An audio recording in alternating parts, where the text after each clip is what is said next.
بسم اللہ الرحمن الرحیم۔ السلام علیکم۔ وہ سابق پولیس ملازم تھا جسے رشوت اور پولیس کے خفیہ آپریشن کی مخبری کے الزام میں ملازمت سے برطرف کر دیا گیا تھا۔ اس وقت فیصل آباد کی ٹیکسٹائل مل میں وہ اچھی پوسٹ پر فائز تھا اور فیملی بھی اپنے ساتھ فیصل آباد لے گیا تھا، کیونکہ اس کے ادارے نے اس قابل نہیں چھوڑا تھا کہ اپنے عزیز و اقارب کے سامنے سر اٹھا کر جی سکے۔ اس نے کہا تھا، سر میری خواہش بہت عجیب ہے۔ میں نے پوچھا، کیا عجیب خواہش ہے تمہاری؟ اس نے بتایا کہ میرا نام حماد احمد ہے اور میں چاہتا ہوں روز محشر اللہ کی روبرو جب میں پیش ہوں تو سرکار دو عالم صلی اللہ علیہ وآلہ وسلم کے سامنے اللہ تعالیٰ مجھ سے سوال کرے کہ بتاؤ تم نے میری مخلوق اور میرے پیارے نبی کریم صلی اللہ علیہ وآلہ وسلم کی امت کے لیے کیا کیا؟ تو بتاؤں کہ میرا سینئر آفیسر اپنے اعلیٰ افسران کی خوشنودی کے لیے ایک تقریباً بے گناہ نوجوان کو پکڑ لایا تھا اور میرے حوالے کرتے ہوئے حکم دیا تھا کہ صبح جب میں آؤں تو یہ شخص نہ بیٹھنے کے قابل ہو، نہ پیروں پر کھڑا ہونے کے قابل ہو، نہ ہی پیٹھ کے بل لیٹ سکے۔ اسے میرے سامنے اس حالت میں پیش کیا جائے، یہ گھٹنے کے بل کھڑا ہو۔ میں نے نئی پولیس فورس جوائن کی تھی، لہٰذا میرے دل میں خوف خدا باقی تھا۔ میں نے نوجوان سے تنہائی میں اس کا جرم پوچھا تو اس نے بتایا کہ ایک پولیس افسر کا ماموزاد بھائی میری بہن کے ساتھ دست درازی کر رہا تھا۔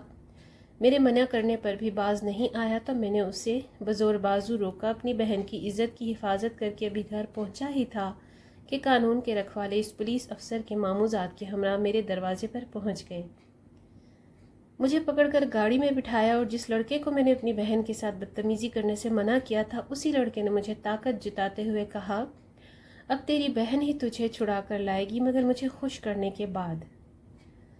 اتنی بات کرنے کے بعد لڑکا رونے لگا تو میں نے اسے دلاسا دیا، موٹر سائیکل پر بٹھایا، اس کے گھر پہنچایا جہاں اس کی بوڑھی ماں اور جوان بہن اس کی منتظر تھیں، اور کہا کہ تم راتوں رات ان کو لے کر کسی دور پار کے عزیز کے پاس چلے جاؤ جہاں کسی کو تمہارا علم نہ ہو۔ ساتھ ہی جیب میں موجود رقم ان کے ہاتھ پر رکھی اور واپس تھانے پہنچ گیا۔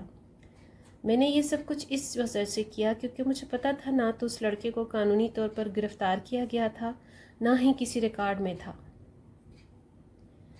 لہٰذا جو ہی صبح میرے سینئرز نے آ کر مجھ سے لڑکے کے متعلق پوچھا تو میں نے بتا دیا کہ لڑکا بے گناہ تھا، میں نے چھوڑ دیا۔ جب سینئر کو میرے اس فیصلے کا علم ہوا تو اس نے میرے خلاف نہ صرف خود سخت ایکشن لیا بلکہ اس پولیس افسر تک بھی میری کارستانی پہنچائی جس کی ایما پر اس مجبور لڑکے کو گرفتار کیا گیا تھا۔ یوں میرے خلاف محکمانہ کارروائی کا آغاز ہوا اور مجھے رشوت لینے، خفیہ آپریشن کی مخبری کرنے کے الزام میں جیل بھیج دیا گیا۔ میری جاب چلی گئی، میں سزا پوری کر کے باہر آیا اور مل میں ملازمت اختیار کر لی۔ اللہ تعالیٰ نے مجھے ترقی دی اور میں سرکاری نوکری سے اچھا کمانے لگا۔ میری نوکری جاتے ہی میرے رشتہ داروں نے مجھ سے نظریں پھیر لیں۔ مجھے اور میرے بچوں کو شدید ذہنی اذیت کا سامنا کرنا پڑا، یہاں تک کہ ہم نے مجبور ہو کر وہ گاؤں ہی چھوڑ دیا۔ آج میری فیملی میرے ساتھ ہے، میں نے بچوں کو بہترین تعلیم و تربیت دی ہے۔ میری خواہش ہے نبی کریم صلی اللہ علیہ وآلہ وسلم کے روبرو جب اللہ تعالیٰ مجھ سے یہ سوال کریں تو میں یہ جواب دوں کہ اے اللہ، میں نے ایک امت محمدیہ کی بیٹی کو بے آبرو ہونے سے بچایا، ایک بے گناہ امتی کو پولیس کے تشدد سے بچایا۔ میں نے اس نیکی کے بدلے اپنی ملازمت سے ہاتھ دھو لیے مگر کبھی شکوہ نہیں کیا۔ میں اپنے بچوں کی بھی ایسی تربیت کر کے آیا کہ اگر کبھی وقت پڑا تو وہ حرمت رسول صلی اللہ علیہ وسلم، ان کی امت کی بیٹیوں کے دفاع اور امت کی خاطر جان تک کی قربانی دینے سے گریز نہیں کریں گے۔